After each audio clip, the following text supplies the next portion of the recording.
Welcome to my channel where I just teach the Bible and put several things out every day. And this is a lesson, a message for Sunday the 30th of October.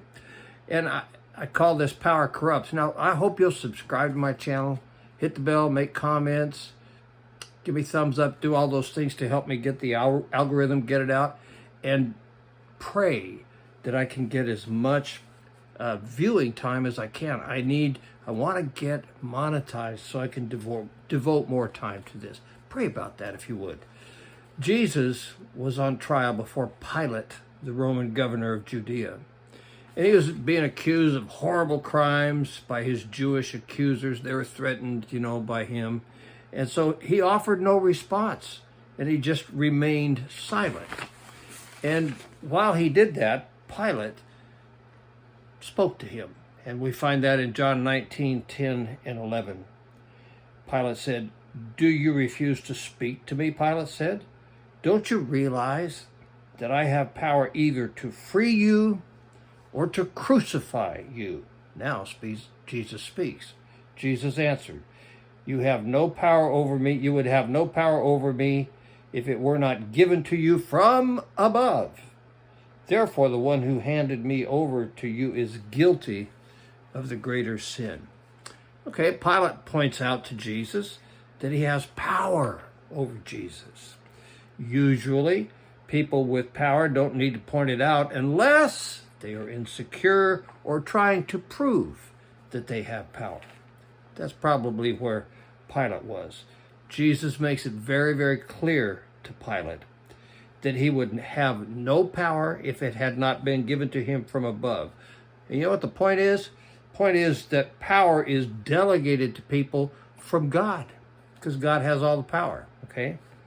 The problem is always that people are very capable of misusing power, and often do. Matter of fact, typically do. In fact, they misuse power more often than not. That's how people are. Because they, oh man, I'm powerful, and they kind of trip out on their power. So why does God put up with the misuse of power delegated from him? Because he gave mankind free will, free agency. He delegated life on earth and the authority to run it to us. And guess what we do? We misuse it and we mess it up. People with power do that all the time. And it's going on all around the world today. It's going on in this country today. And it's always been like that, always will be like that probably. The misuse of power comes back on people. They harvest what they plant. They reap what they sow. Maybe not right away, but eventually. Pilate held Jesus' trial in 33 AD. Now, he had ruled Judea from 26-27 AD, was removed by Rome in 36-37 AD, and returned to Rome. Now, he had legal problems for a couple of years because of the brutality that he inflicted on the people of Judea during the 10 years that he reigned. History and tradition tell us that in 39 AD, a couple of years after he went back, he committed suicide. It's tragic when anybody commits suicide, but here's what happens. He harvested what he planted. He planted a bunch of misery on people, and it came back on him, and he took his own life. In the last century, Adolf Hitler misused his power, killed 52 million people in World War II. That's not the worst in the century. There's, communism and that kind of thing killed 100 million people in the last century. But we're told that Hitler, who inflicted so much misery on people, misused his power grossly.